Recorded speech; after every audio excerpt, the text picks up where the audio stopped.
última aula sobre redes e vai ser sobre a camada de transporte, TCP e UDP. O objetivo da aula de hoje é a gente estudar dois protocolos muito importantes. Um que todo mundo já associa com a internet, que é o TCP, e o outro, alternativo ao TCP, que nem todo mundo conhece, mas é igualmente importante, que é o UDP. A gente vai ver o funcionamento dos dois protocolos, como é que eles funcionam, as diferenças e semelhanças entre eles e como é que a gente pode e deve escolher entre esses protocolos para fazer os acessos e as nossas aplicações na internet. Nós já falamos no modelo OSI sobre as duas primeiras camadas, a camada física e a camada de enlace. Essas duas camadas dão origem a alguns protocolos, o CSMA/CD, das redes Ethernet, e o Token Passing, das redes Token Ring e Token Bus. E também já falou da camada de rede, que é responsável pelo roteamento e endereçamento das mensagens. E aí a gente tem um protocolo super importante, o protocolo Internet Protocol, o nosso conhecido IP. O IP tem duas versões, a versão 4 e a versão 6. E hoje a gente vai falar da camada de transporte, que é a última camada do modelo, onde a gente tem protocolos bem padronizados. A camada de transporte, como a gente se lembra, é responsável pela segurança da transmissão das mensagens. Então, quando a gente vai transmitir mensagens de um computador para o outro, de uma máquina para o outro, entre o cliente e o servidor, por exemplo, a camada de transporte é que vai gerenciar essa transmissão dos pedacinhos das mensagens, que a gente vai chamar de quadros. E vamos direto ao assunto.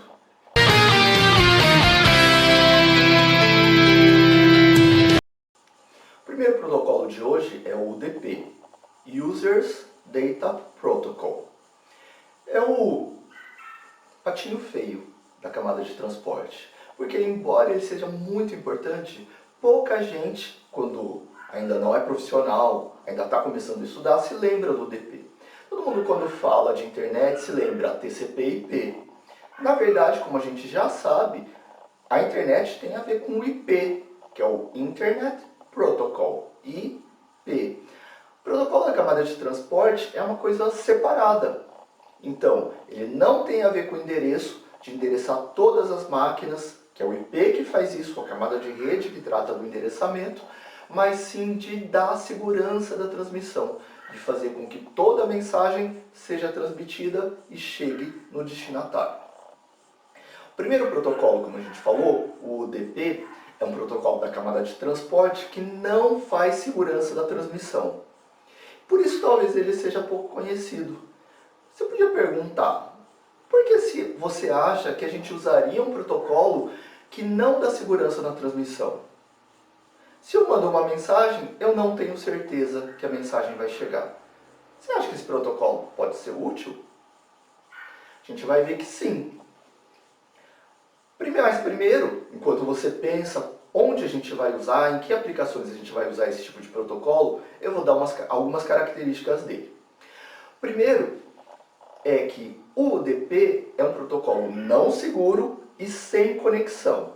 Isso quer dizer que o cliente e o servidor, os dois equipamentos que estão se comunicando, eles não estabelecem uma conexão. Ou seja, eles não falam, olha, você está pronto para a transmissão? O outro fala, estou pronto. E daí os dois falam, então vamos começar a transmitir. Esse acordo, essa conexão, às vezes a gente chama de aperto de mão, ou handshaking. Então, no UDP não tem isso. Então, o equipamento que quer mandar uma mensagem, ele simplesmente fala, olha, eu vou mandar para aquele cara lá, e envia a mensagem. O outro cara, o destinatário, pode nem estar pronto para receber. Ele não vai receber a mensagem se ele não estiver esperando aquela mensagem. Uma outra coisa que pode acontecer é que pode dar erro nessa mensagem e a mensagem não chegar lá. E ninguém vai descobrir que a mensagem não chegou, porque não tem controle de erros.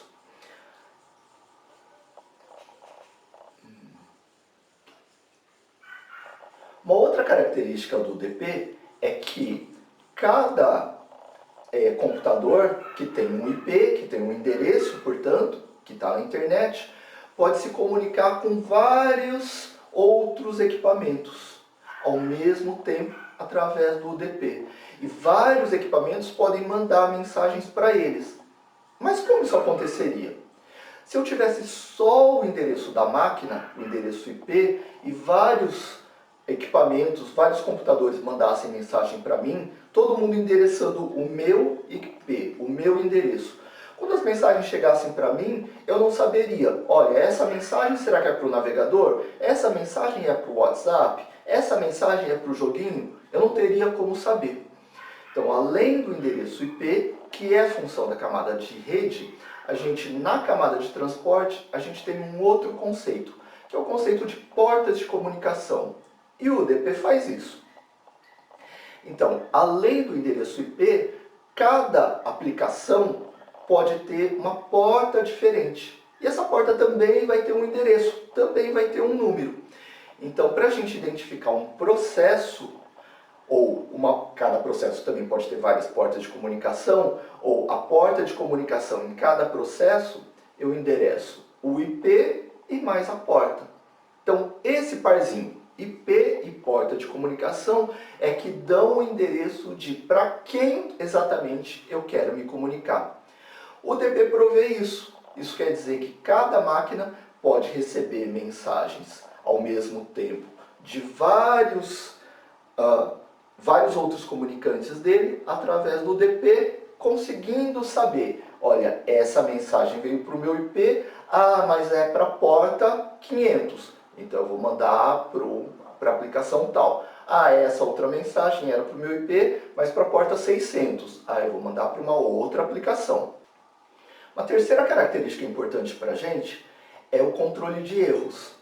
O controle de erros do DP é um controle de erros bem simples. Acho que a gente já falou sobre esse controle de erros.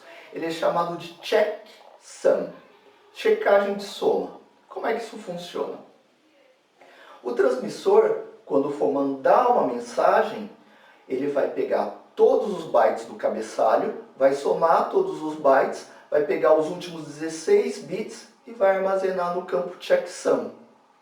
Aí a mensagem vai ser transmitida. Quando a mensagem chegar no receptor, o receptor vai pegar a mensagem, o cabeçalho da mensagem, vai contar, somar todos os bytes do cabeçalho, com exceção do campo checksum, vai pegar os últimos 16 bits e vai comparar com os 16 bits do campo checksum. Se der o mesmo número, ele vai considerar a transmissão foi um sucesso, legal, vai usar a mensagem. Se não for a mesma soma, ele já sabe que algum erro de transmissão houve e ele vai descartar a mensagem. Por que ele vai descartar a mensagem? Porque o DP é um protocolo não seguro. Então, se a mensagem chegou com erro, ele simplesmente vai ignorar a mensagem. Bom, agora a gente vai dar uma olhada num slide que vai mostrar o datagrama UDP. Vamos dar uma olhada no header, no cabeçalho UDP. O cabeçalho UDP, se a gente comparar com os cabeçalhos do IP, a gente vê que ele é muito simples. Tem poucos campos, pouca informação. E a ideia é essa. Como ele é um protocolo sem conexão, sem controle de erros, ele tem pouca informação. Então a gente precisa mandar pouca informação adicional, além da mensagem propriamente dita. A gente tem só 4 campos. Os 4 campos têm 16 bits cada um, 16 bits para a porta de origem, a porta de comunicação de quem está enviando, 16 bits para a porta de destino. Se a gente tem 16 bits, como 2 a 16 é 64K, a gente tem 64K portas. Em torno de 65 mil portas diferentes a gente pode ter. Mais 2 campos só, um campo de tamanho, simplesmente, e um campo de checksum, que foi o que a gente acabou de falar. Ou seja, a gente só transmite 2 palavras, 2 linhas. Ou seja, 32 mais 32, somente 64 bits, ou seja, 8 bytes adicional para cada mensagem. Nada mais que isso. Já está pensando por que o DP é importante, mesmo sem fazer controle de erros?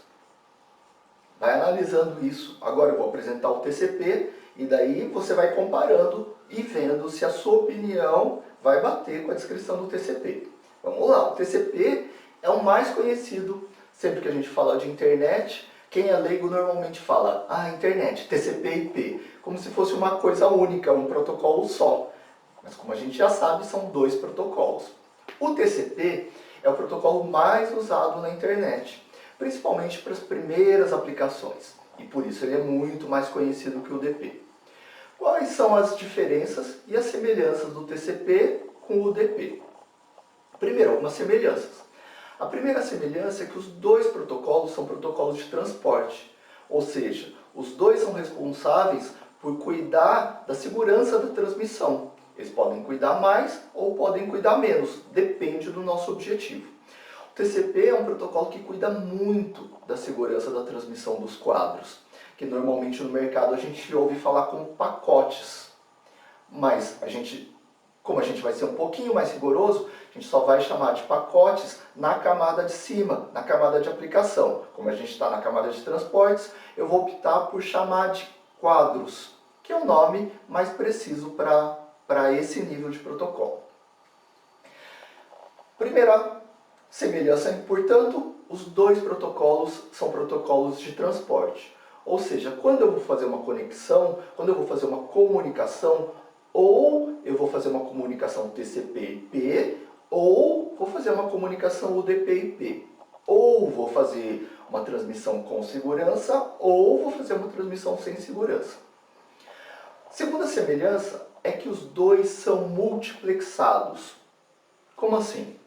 Multiplexados, a gente acabou de falar do UDP. Você lembra do conceito de portas? Para que serviu o conceito de portas mesmo?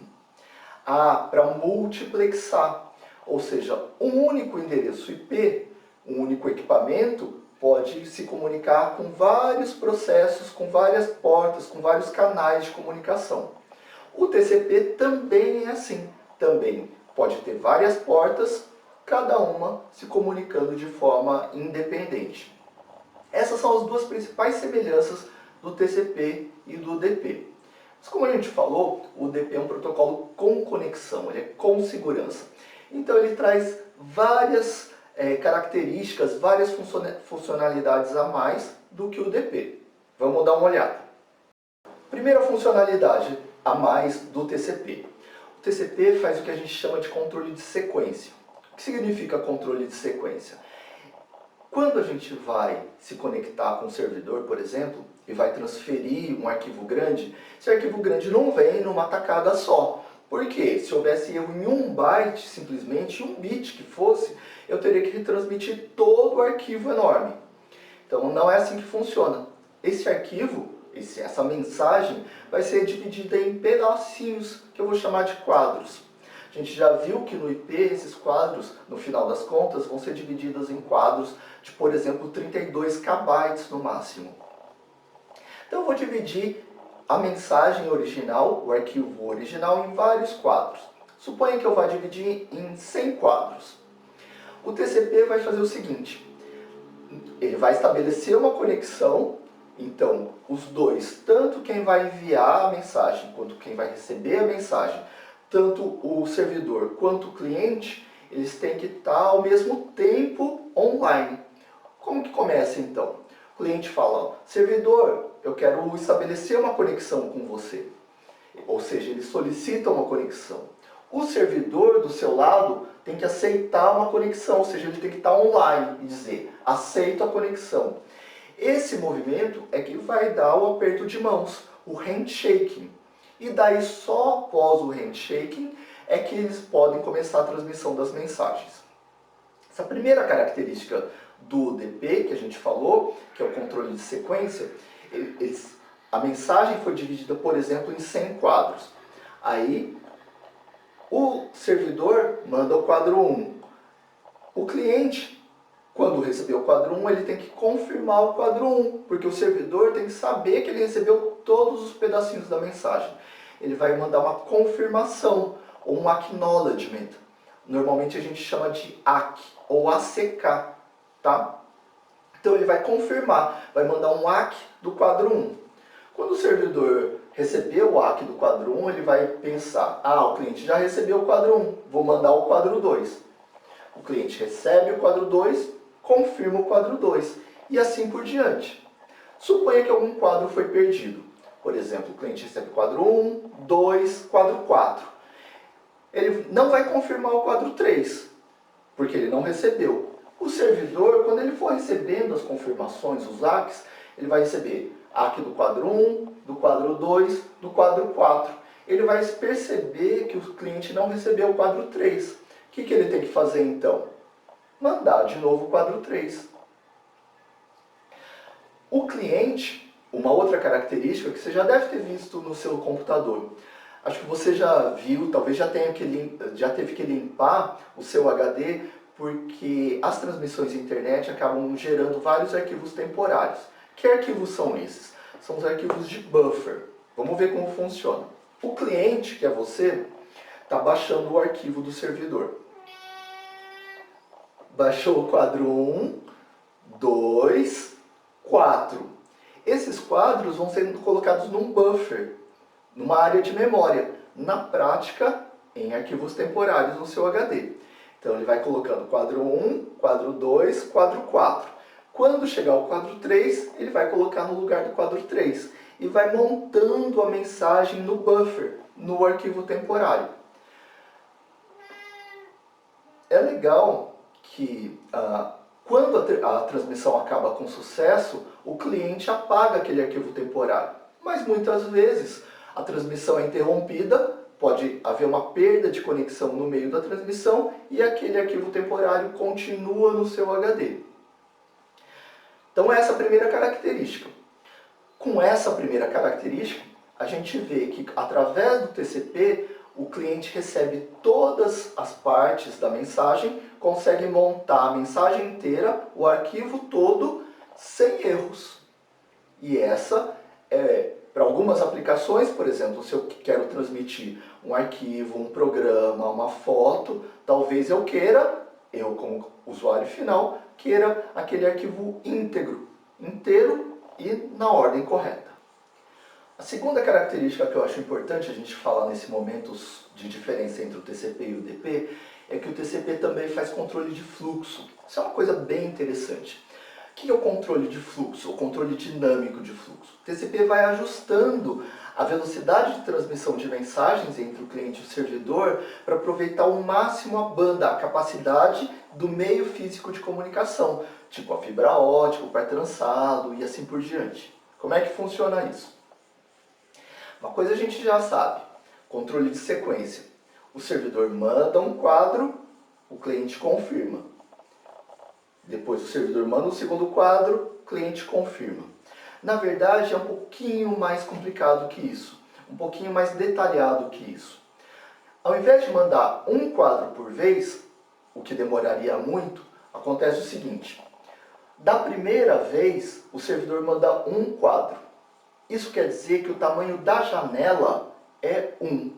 Isso significa, portanto, que a cada vez o servidor vai mandar um quadro. Então, o tamanho da janela, a quantidade de quadros mandada por vez, começa com 1. E o servidor manda para o cliente um quadro. Quando o cliente receber, sem problemas, ele dá um ACK, ele confirma a recepção do primeiro quadro. Até o primeiro erro, quando o servidor receber a confirmação, ele vai dobrar o tamanho da janela. Então, se a janela valia 1, a janela passa a valer 2. E daí o servidor manda dois quadros. Manda o quadro 2 e o quadro 3. Quando o cliente receber esses quadros, ele também vai confirmar. O servidor recebendo as confirmações, de novo ele vai dobrar o tamanho da janela. O tamanho da janela vai passar para 4 e o servidor vai mandar os próximos 4 quadros. Isso faz com que no início a velocidade de transmissão do DP, você já deve ter percebido, quando você baixa arquivos, começa a aumentar muito rápido, começa a aumentar exponencialmente. E por que exponencialmente? Porque o tamanho da janela vai dobrando a cada ciclo de confirmação. Bom, em algum momento, a capacidade do canal nunca vai ser infinita, em algum momento vai dar erro. Portanto, como é que ele vai descobrir que deu erro? Quando algum quadro não chegar no cliente e ele não puder dar o ACK naquele quadro. Quando acontecer o primeiro erro, Vamos supor o seguinte, que até com 16 quadros estava tudo ok. O cliente recebia e confirmava os 16 quadros. Aí o servidor dobrou o tamanho da janela e passou para 32 quadros. E era um volume de dados muito grande e houve algum erro de transmissão. Portanto, o que vocês acham? Qual deve ser a melhor velocidade para ser usada nesse momento? A gente já viu que 16 quadros estava de boa. O servidor conseguia mandar e o cliente conseguia receber. 32 quadros de uma vez só não estava legal, estava demais. Portanto, a melhor velocidade estava entre 16 e 32. Você concorda comigo? Portanto, quando acontecer o primeiro erro, o tamanho da janela vai ser dividido por 2. O tamanho da janela tinha passado para 32, volta para 16. O servidor manda 16 quadros, vamos supor que o cliente confirma, e a partir daí, ao invés dele aumentar exponencialmente, ele vai aumentar linearmente. Ele vai incrementar o tamanho da janela. Então, de 16 ele vai passar para 17 e vai mandar 17 quadros. Suponho que esteja bom ainda, o cliente e o meio de comunicação suportem essa velocidade, o cliente vai confirmar as 17. O servidor vai aumentar o tamanho da janela para 18 e assim por diante, até dar um erro de novo. Ou seja, ele vai tentar ver a partir de 16, 17, 18 até 32, por exemplo, qual deve ser a melhor velocidade, qual deve ser o melhor tamanho da janela para ocupar da melhor forma possível, maximizar o uso daquele canal de comunicação. Um detalhe que a gente tem importante sobre isso é que suponha que com 20 quadros deu tudo bem, com 21 deu erro. A gente podia dizer, então a velocidade máxima, a melhor velocidade seria sempre mandar 16 quadros por vez. Mas não é isso que o TCP faz. Por que não? Você consegue imaginar? A ideia é que a velocidade do enlace não vai permanecer com a mesma qualidade o tempo todo. Então, em alguns momentos do dia, pode ter mais gente usando aquele canal, link de comunicação. Na sua casa, por exemplo, mais gente pode estar transmitindo, pode ter uma tempestade que pode afetar a qualidade de alguns canais, em algum enlace de comunicação e assim por diante. Então, o TCP ele fica dinamicamente o tempo todo tentando ajustar. Então, depois de conseguir o tamanho da janela 20, ele vai tentar 21. Se não deu certo, ele baixa para 20. E fica tentando o tempo todo, aumentando e diminuindo, para a cada instante tentar maximizar o uso do canal, né? Aproveitar o maior potencial possível do canal de comunicação. Portanto, o nosso gráfico de uso, quando a gente baixa pelo TCP, começa assim, ó.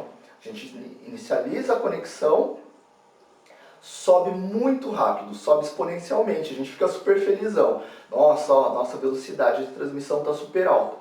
Ele sobe exponencialmente e dá uma queda muito brusca quando acontece o primeiro erro. Depois ele vai aumentando linearmente e depois dá um erro, ele cai de novo e ele não fica estável. Ele fica flutuando, mas flutuando cada vez menos, em torno do máximo, em torno da capacidade do canal em cada momento. Talvez você já tenha observado isso quando você baixa arquivos usando o TCP. Agora a gente vai dar uma olhada no datagrama TCP. Como o TCP implementa muito mais funcionalidades, a ideia é que o datagrama dele reflita isso. Vamos dar uma olhada. O datagrama TCP, como a gente vê, ele é bem mais complexo que o datagrama UDP. Ó, vamos dar uma olhada. Bom, as primeiras coisas são parecidas. A gente falou que o TCP também implementa multiplexação. Também consegue transmitir por vários canais de comunicação, ou seja, através de várias portas diferentes. Então, os primeiros campos são porta de origem e porta de destino. Depois, a gente tem um número de sequência. O que seria esse número de sequência? Esse número que a gente estava exemplificando, ó. Esse é o quadro 1, esse é o quadro 2, esse é o quadro 3, esse é o quadro 4. Um próximo campo é o número do ACK. Então, quando o cliente vai confirmar a recepção, ele vai falar, olha, confirma o quadro 1, confirma o quadro 2. Esse é o ACK, o Acknowledgement. Depois a gente tem data offset, que é, se eu preciso fragmentar um datagrama, por exemplo, ele tinha 64 KB, fragmento em 2 de 32. Olha, o primeiro byte do primeiro datagrama é o endereço 0. O primeiro byte do segundo datagrama é o endereço 32K. Para quando chegar no receptor, o receptor conseguir montar e saber qual é a ordem correta. Depois a gente tem alguns bits reservados, que não são usados. A gente tem flags de controle, que dão prioridade, falam, esse datagrama aqui é de estabelecer a conexão, é o último datagrama, eu vou finalizar a conexão e assim por diante. Um próximo campo, que é tamanho da janela, que a gente já falou sobre isso, quantos quadros eu vou transmitir antes de receber as confirmações. A gente também tem um campo de checksum, que faz a mesma coisa que o DP, que tenta fazer correção de erros. Eu tenho um campo de ponteiro para dados prioritários, de ponteiro para dados urgentes, e tem os dados, finalmente, os dados da mensagem que eu vou trafegar. Então a gente vê, pela análise dos dois datagramas, que o TCP implementa algumas funcionalidades a mais e precisa, para isso, transmitir mais dados.